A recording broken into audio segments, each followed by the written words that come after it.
Laura, why did you decide to become an attorney? Well, my dad was an attorney, so I sort of felt that on some level this was something I'd probably do one day. But before I fully committed to it, there were other things I wanted to try. And one of those things was acting. So when I was out of law school, I had clerked for a judge in Ottawa, Canada, and I ended up doing theater in the evenings for an entire year, and I just loved it. So I decided that I think I'd like to be an actor first. And I moved to LA and I tried acting and I got a couple jobs, but I realized that I wasn't going to make a living as an actor at that time, and I wanted to settle down and have a family.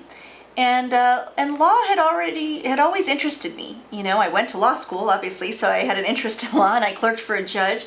I liked the academic side of law, and I just felt that in Los Angeles, there's a lot of law to do. There's a lot to learn.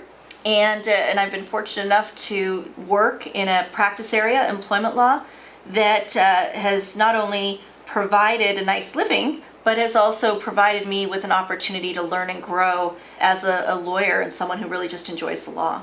Why did the partner in charge, Nancy Cohen, draw you to the firm? So I had worked with Nancy at Proskauer many years ago.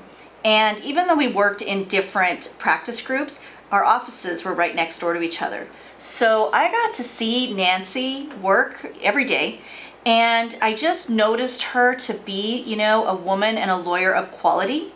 And I just thought to myself, that's someone that I'd like to emulate one day. Nancy is someone who means business. She's a force to be reckoned with.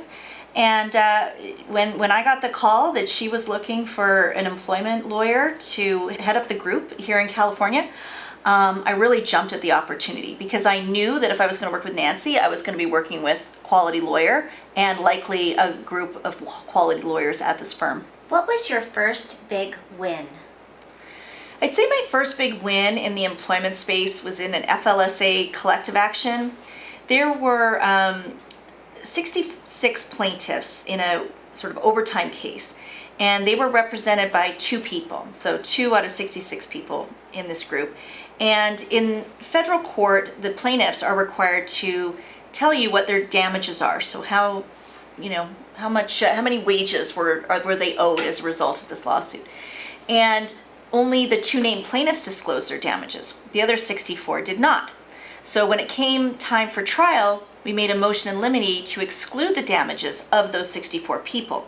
And the judge granted our motion after briefing and argument, and it went to the Ninth Circuit, and the Ninth Circuit affirmed the ruling. So we effectively, by making that motion, ended the case for 64 out of 66 people. So it was a significant victory. The LA office has grown from 2 to 16 attorneys. To what do you attribute that growth? So I've had a discussion with Cameron Garrison, who's our managing partner of the firm, as well as Nancy Cohen, who's the leader of our Los Angeles office, or our partner in charge of the Los Angeles office.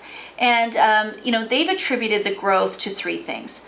The first is in 2017, the firm made a commitment to expand into the LA market because they knew this was a key market. The second was, putting Nancy in charge of the office. As I've mentioned, she's a force to be reckoned with. She's a woman and a lawyer of quality, and she knows how to grow an office with quality talent. And so I'd say the third reason we've been able to grow here in LA, according to Nancy and Cameron, is that the firm's culture really does attract not only diverse lawyers, but diverse lawyers who are excellent attorneys and really focus on doing what they can to meet the client's needs. What are the challenges for women in the legal field? Well, I'm not sure that, there's one challenge, or, I think for women, I think that every woman has her own challenges. But what I like to focus on is how can we help women succeed in the legal field. And my philosophy, and I think the philosophy of Lathrop GPM, is to give opportunities to women to learn how to be excellent lawyers, grow themselves as lawyers, and grow their practices.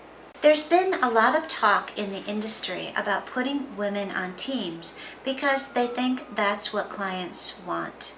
What do you think about that?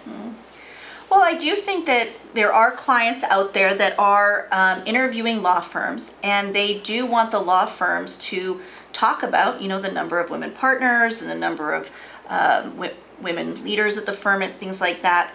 But I'm not necessarily sure that firms are asking for women to be put on client teams. I think that they would like to see diversity on client teams, but I think what's most important is that whoever is servicing the client is the best lawyer for the job. And I don't necessarily think that we should be staffing matters simply because, people are women. I certainly would not want to be staffed on a matter just because of my gender.